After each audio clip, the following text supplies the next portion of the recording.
આમ આદમી પાર્ટીના ડેડિયાપાડાના ધારાસભ્ય ચૈતર વસાવાના 5 ઓગસ્ટે જામીન ઉપર હાઈકોર્ટમાં સુનાવણી થવાની હતી, પરંતુ આજે કામગીરી પૂર્ણ થયા બાદ આવતી 13 ઓગસ્ટે સુનાવણી હાથ ધરાવવાની છે।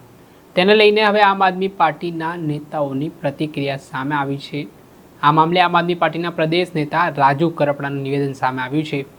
જે રીતે પોલીસે આખા કેસમાં કાર્યવાહી કરી છે, જે ગુનો નોંધવામાં આવ્યો છે તેની સામે તેમણે આક્રોશ વ્યક્ત કર્યો છે અને આશાવાદ વ્યક્ત કર્યો છે કે ગુજરાત હાઈકોર્ટ પર તેમને વિશ્વાસ છે, આગામી સમયમાં સત્યની જીત થશે। શું કહી રહ્યા છે રાજુ કરપડા, વિગતે વાત કરીએ। વૈષ્ણવજન તો તેને કહીએ જે પીડ પરાઈ જાનાને રે। નમસ્કાર દર્શક મિત્રો, નવજીવન ન્યૂઝમાં આપનું સ્વાગત છે। હું છું ફૈઝાન। ડેડિયાપાડાના ધારાસભ્ય ચૈતર વસાવા વડોદરા સેન્ટ્રલ જેલમાં બંધ છે। આગામી 13 ઓગસ્ટે હવે તેમના જામીન ઉપર સુનાવણી થશે। આજે તેમના કેસની જામીન ઉપર સુનાવણી થવાની હતી, પરંતુ 77 નંબરના કેસ સુધી જ સુનાવણી ચાલી અને કામગીરી પૂર્ણ થઈ। જોકે 87મો નંબર ધારાસભ્ય ચૈતર વસાવાના કેસનો હતો, ત્યારે હવે આગામી સમયે તારીખ ઠેલવવામાં આવી છે। ત્યારે આ મામલે આમ આદમી પાર્ટીના પ્રદેશ નેતા રાજુ કરપડાની પણ પ્રતિક્રિયા સામે આવી છે। તેવા મામલાને કઈ રીતે જોઈ રહ્યા છે ને શું વિશ્વાસ તેમણે વ્યક્ત કર્યો છે તે સાંભળી લો। આજે આમ આદમી પાર્ટીના ડેડિયાપાડાના ધારાસભ્ય ચૈતર વસાવાના જામીન કેસમાં સુનાવણી ગુજરાત હાઈકોર્ટમાં થવાની હતી। 87મો નંબર ચૈતર વસાવાના કેસનો હતો, તે પહેલા 77 નંબરે સુનાવણી પૂર્ણ થઈ હતી। ત્યારે આપણી સાથે આમ આદમી પાર્ટીના નેતા રાજુ કરપડા જોડાઈ ચૂક્યા છે, તેમની સાથે સીધી વાતચીત કરીએ। રાજુભાઈ, કઈ રીતે જુઓ છો આજે 87મો નંબર ધારાસભ્ય ચૈતર વસાવાની જામીન કેસને લઈને સુનાવણી ઉપર થવાનો હતો ને 77 નંબરે આજની કામગીરી પૂર્ણ થાય છે, ધારાસભ્ય ચૈતર વસાવાના જામીન ઠેલાયા હોય તે પ્રકારની વિગતો કહેવાઈ રહી છે, કઈ રીતના જીવી રહ્યા છો આ બાબતને? સમગ્ર ઘટનાને ગુજરાતની જનતાએ ખૂબ નજીકથી જોઈ।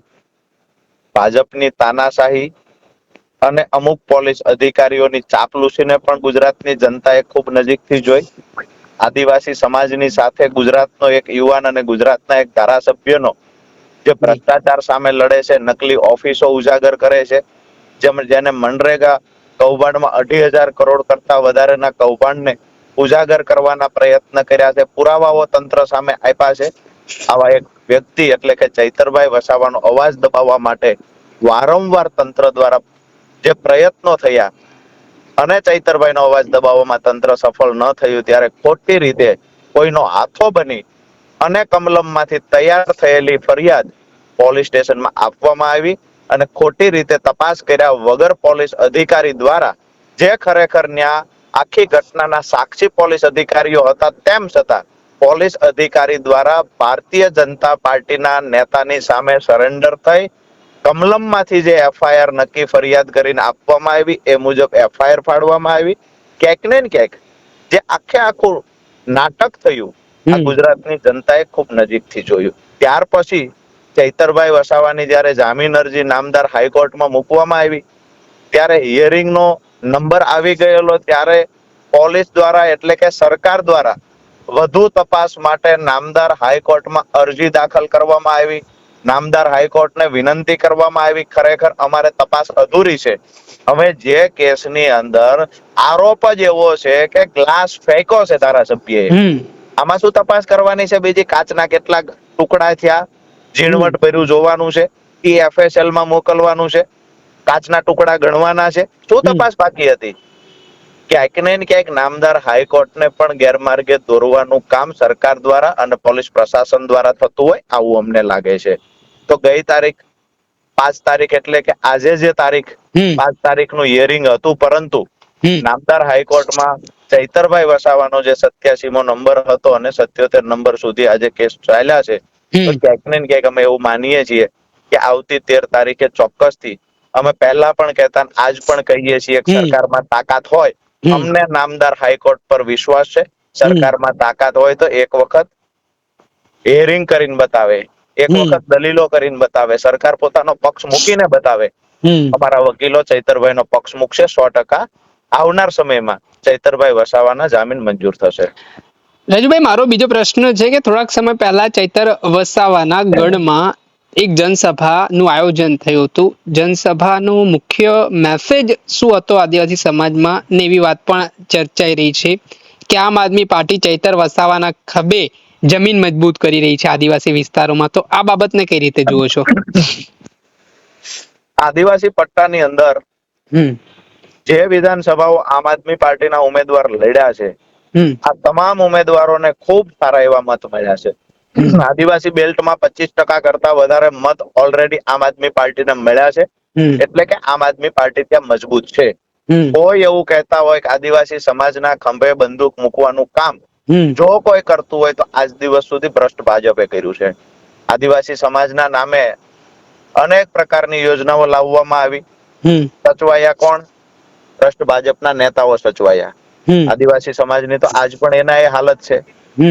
તમામ યોજનાની અંદર ભ્રષ્ટાચાર થયા, લાખો રૂપિયાના, કરોડો રૂપિયાના કૌભાંડ થયા.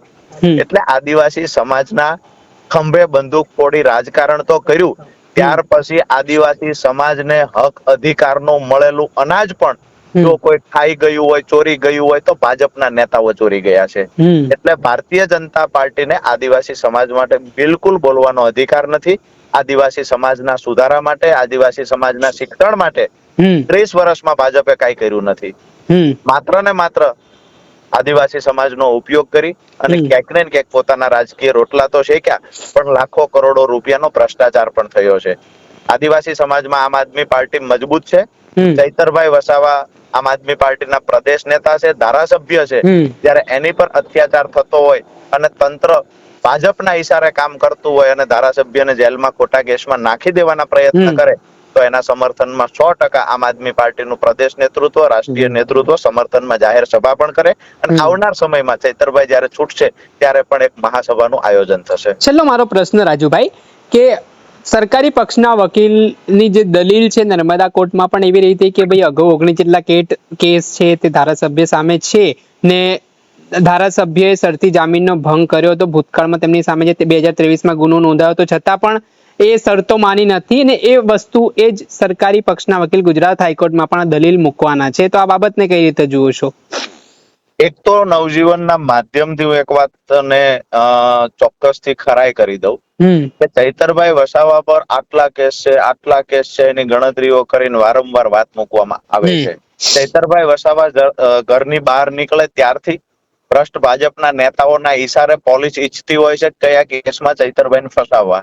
ચૈતરભાઈ વસાવા પર આની પહેલા જે ગુનો દાખલ કરવામાં આવ્યો તો ચૈતરભાઈ આદિવાસી સમાજ માટે જ્યારે અન્યાય થયો છે ત્યારે રજૂઆત કરવા જાય, આવેદન પત્ર આપવા જાય છે તો પણ ચૈતરભાઈ પર જાહેરનામા ભંગનો ગુનો દાખલ કરવામાં આવે છે.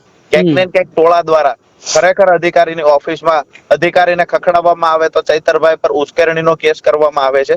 મૂળ મુદ્દાની વાત એ ચૈતરભાઈ પર જેટલા પણ કેસ થયા છે, એવી રીતે ગ્લાસ મારવાથી 307 જે હાલની કલમ 109 છે, કાંદાને પણ ખબર પડે ગ્લાસ મારીને હત્યા કરવાની કોશિશ ન થાય.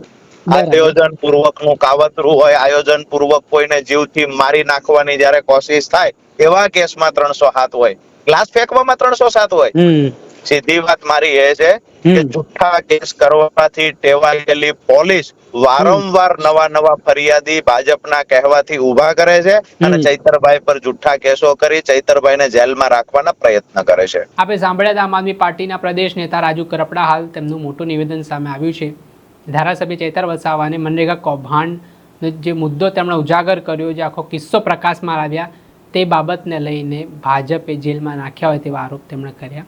સાથે જ જે જનસભા ડેડિયાપાડામાં યોજાઈ હતી તે બાબતે પણ રાજુ કરપડાએ પોતાની વાત મૂકી હતી.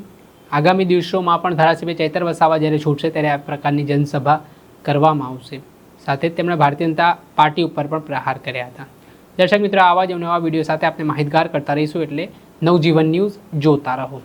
વૈષ્ણવજન તો તેને કહીએ જે પીડ પરા